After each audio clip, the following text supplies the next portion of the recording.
Mukashafatul qulub. G'aflat afsus nadomatni keltirib chiqaradi va ne'matning qo'ldan ketishiga sabab bo'ladi. G'aflat Allohning yo'lini pardalaydi. G'aflat hasadning kuchayishi va kishining ozorlanishiga sabab bo'ladi. Bir kishi tushida ustozini ko'rib, sizningcha qanday pushaymonlik og'irroq deb so'rabdi. Ustoz g'aflat sabab bo'lgan pushaymonlik deb javob beribdi. Yana bir kishi tushida Zunnun Musriyni ko'rib, unga bunday savol beradi: Alloh senga nima dedi? Musriy javob qiladi: meni o'z huzurida tik turg'azib bunday dedi: ey yolg'onchi, meni sevganingni iddao qilarding. Unday bo'lsa, keyin nega g'aflatda yotding? G'aflatdasan, qalbing adashmoqda, umring o'tdi, gunohlaring qalashmoqda. Solihlardan biri tushida otasini ko'rib, undan ahvolini so'raydi va olgan javob bunday bo'ladi: ey o'g'lim, g'aflat ichida yashadik, g'aflat ichida o'ldik. Bir kuni Azroil Yoqub alayhissalom ziyoratiga kelganida bunday suhbat bo'lib o'tdi. Yoqub alayhissalom: ey o'lim farishtasi, ziyoratga keldingmi yo jonimni olganimi dedi. Shunda o'lim farishtasi ziyoratga kelganini aytdi. Yoqub alayhissalom bir talabi borligini bildirdi. O'lim farishtasi nimaligini so'radi. Yoqub alayhissalom: ajalim yaqinlashib jonimni olmoqchi bo'lganingda menga sal oldinroq xabar bersang, dedi. O'lim farishtasi 2-3 kun oldin xabar yuborishini bildirdi. Bu suhbatdan bir muncha vaqt o'tgach, Yoqubning alayhissalom ajali yaqinlashdi. O'lim farishtasi yana oldiga keldi. Yoqub payg'ambar: ziyorat qilishga keldingmi yo jonimni olganimi? dedi. O'lim farishtasi jonini olmoqchi ekanini aytdi. Yoqub payg'ambar: axir sen menga oldindan xabar bermoqchi eding-ku, 2-3 kun oldin xabar yuborishni aytgan eding, nega xabar bermading? dedi. O'lim farishtasi: men aytganimni qildim. Avval sochlaringni qora edi, oqardi. Tanang oldin baquvvat edi, kuchli edi, keyin quvvatdan qoldi. Qadding tik edi, endi bukildi. Ey Yoqub, mana shu 3 narsa o'limdan oldin mening yuborgan xabarlarimdan, dedi.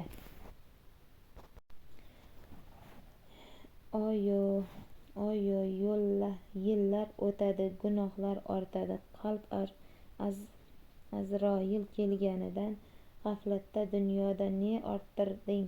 Faqat kibr, nadomat. Dunyoda qolganing kelar, bunga imkoniyat yo'q. Abu Ali Daqqoq hikoya qiladi: bir solih zot bor edi, zamonasining ulug' olimi hisoblanar edi. Bir payt xastalanib qoldi. Ko'rgani bordim. Atrofida talabalari o'tirardi, u zot esa yig'lar edi. Shunda u zotga: ey ustoz, nega yig'laysiz? Dunyodan ketyapman debmi? dedim. U zot: yo'q, buni deb yig'laganim yo'q. Unda ketayotganimga emas, namozimni ixlos bilan o'qiy olmaganimga yig'layman, dedi. Men bunday ajablanib: qanday qilib siz namozingizni to'la-to'kis ado etardingiz-ku, dedim.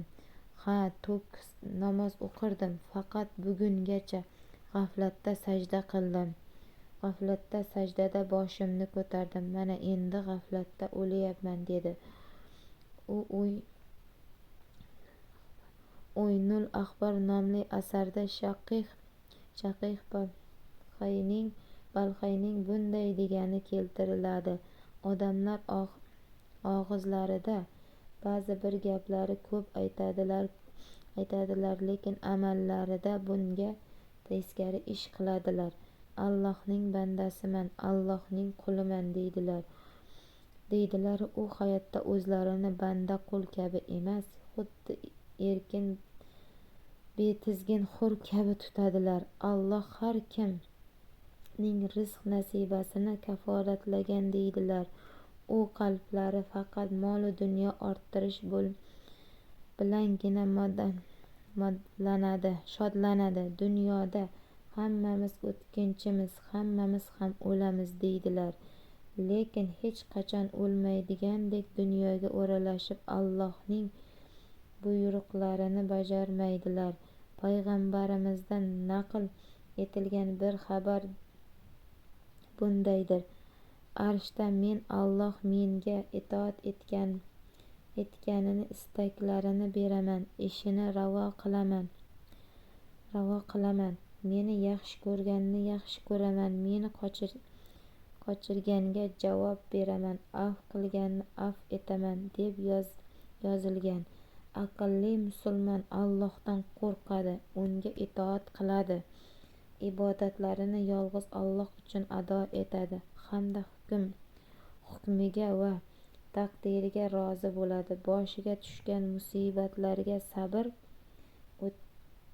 etib arzu dod qilmaydi. O'ziga etgan ne'matlar shukrini qiladi. Allohning berganiga qanoat etadi. Harom va noshariy yo'l bilan topilgan foydalarga qaramaydi.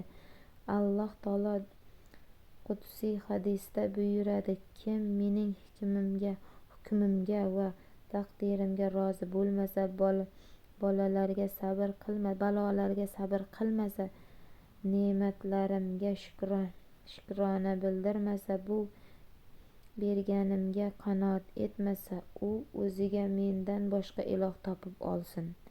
Bir kishi Hasan Basriyga: men Alloh yo'lida bo'lishdan zavq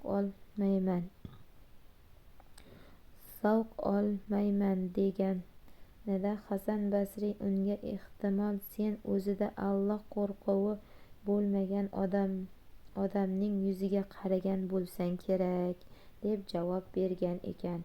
Boshqa kishi ayni savolni bo'yizda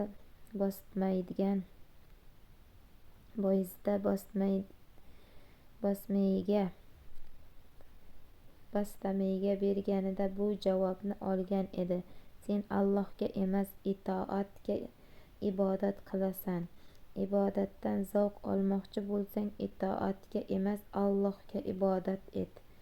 Bir odamning qopi yo'qoldi. Kimga berganini hech eslay olmadi. Bir kun namoz o'qiyotganda qopini kishiga bergan. Kimga bergani esiga tushib qoldi. Namozini tugaganidan qo'liga falon kishinikiga borib qopni olib kelishni buyuradi. Shunda qo'lqop qanday esiga tushganini so'raydi. U namozda esiga tushganini aytdi.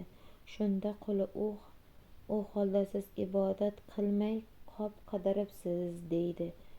Qulning bu go'zal tanbehi va to'g'ri e'tiqodi tufayli xojasi uni ozod etadi. Aqli bor odam qalbini dunyoga emas, Allohga qaratadi, oqibatini o'ylaydi va oxirat uchun hozirlik ko'radi. Shuning uchun ham Rabbimiz buyuradi: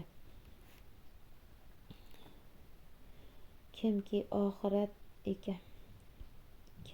oxirat ekinni savobini istar ekan, biz unga ekinni hosilini ziyoda qilurmiz. Kimki dunyo yoki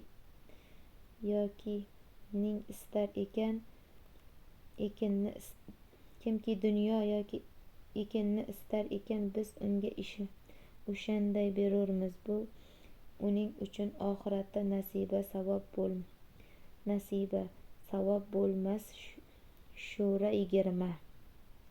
Mol dunyoga berilgan odam qalbida Alloh muhabbati va oxirat qayg'usi bo'lmaydi. Abu Bakr Siddiq roziyallohu anhu qalbida Alloh sevgisiga xalal bermasin uchun 40,000 dinorning yashirincha va 40,000 dinorni oshkora sadaqaga beradi. Shundayki oxiratda o'zida hech narsasi qolmaydi. Sevikli payg'ambarimiz hamda u zotning ahli baytlarida dunyo muhabbati va dunyoga berilishida o'zlarini tiyardilar. Qalblarida yolg'iz Allohning muhabbati bo'lishini istaydilar.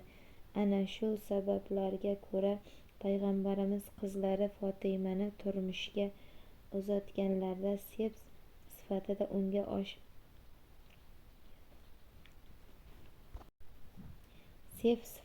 unga oshlangan qo'y terisi bilan xurmo po'stlog'i tikilgan yostiqni sovg'a qilgandirlar, xolos. Mukoshofotul qulub. Allohni unutmoq. Alloh taolo buyuradi: sizlar Allohni unutib qo'yganlar bas. Shundan keyin Alloh ularga o'zlarini ham unuttirib qo'ygan kimsalar kabi bo'lmangiz. Ana o'shalar fosiqlar, kofirlardir. Hashir 19. Bir kuni payg'ambarimizdan mo'min kim-u, munofiq kim deb so'rashadi. Rasululloh bunday javob beradilar: mo'min namoz o'qiydi, ro'za tutadi. Munofiq hayvonday yeb ichadi, lekin namoz o'qimaydi va Allohning buyurganlariga zid hayot kechiradi. Mo'min bechorahol va qiynalayotganlarga yordam berish va Allohdan mag'firat tilash bilan mashg'uldir. Munofiq esa hoy-havas ortida quvib, chor atrofga ochko'zlarcha tashlanishi kasb qilgan